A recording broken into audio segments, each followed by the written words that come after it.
ఈరోజు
మన అమ్మవారి ఆలయం వద్దకు ఇచ్చేసి అమ్మవారి దర్శనం చేసుకుంటున్నారు.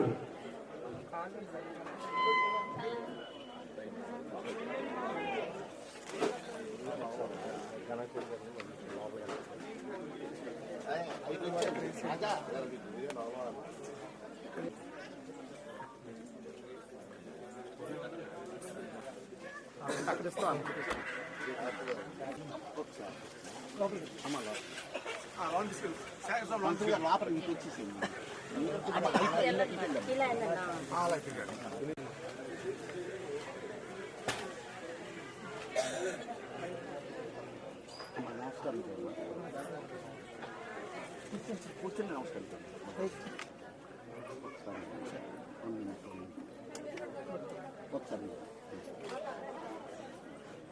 ఒకసారి నమస్కారం చేయమా. ఓకే. జై గంగానమ్మ తల్లికి.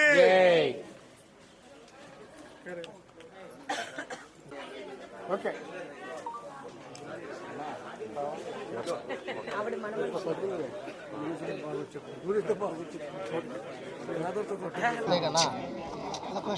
ఏలూరు దక్షిణ వీధి సర్వజన సమ్మేళన జాతర గంగాళమ్మది.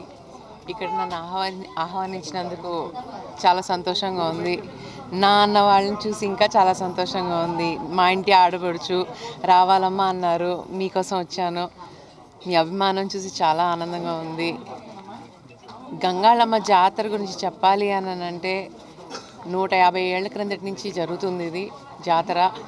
7 ఏళ్ళకి ఒకసారి గంగాళమ్మ జాతర చాలా ప్రసిద్ధమైన జాతర ఏలూరులో. గంగాళమ్మని ప్రతి వీధికి తిప్పి ప్రతి ఇంటికి తిప్పి ఎలాంటి అనారోగ్యాలు రాకుండా ఎలాంటి అంటువ్యాధులు రాకుండా ఉండటానికని చెప్పి జాతర చేస్తారు. చాలా ఫేమస్ జాతర. అలాంటిది ఈ సంవత్సరం మా దక్షిణ వీధి వాళ్ళు ఆడపడుచుగా నన్ను పిలిచారు. ఇక్కడ మన దక్షిణ వీధిలో రాధారంగ మిత్రమండలి యుఐ సభ్యులు ఉన్నారు, బాబీ తంబి లాంటి వాళ్ళు ఉన్నారు. దయచేసి ఒక విన్నపం, అందరినీ సరిగ్గా కలవలేకపోతున్నాను. ఎందుకంటే ఇవాళ అమ్మవారి జాతర కోసం వచ్చాను.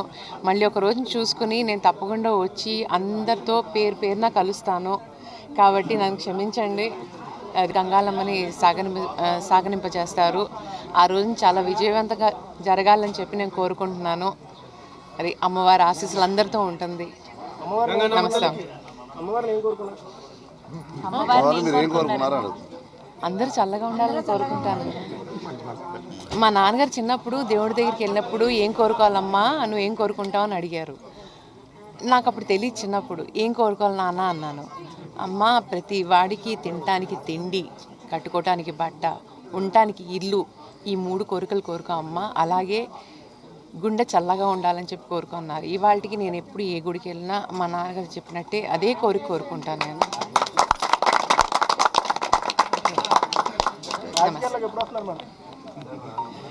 దేవుడి ప్రోగ్రామ్ అండి, దాని మీద ఫోకస్ చేద్దామండి. ఇది రాజకీయాల గురించి ఎందుకండి. అదే ఓకే సార్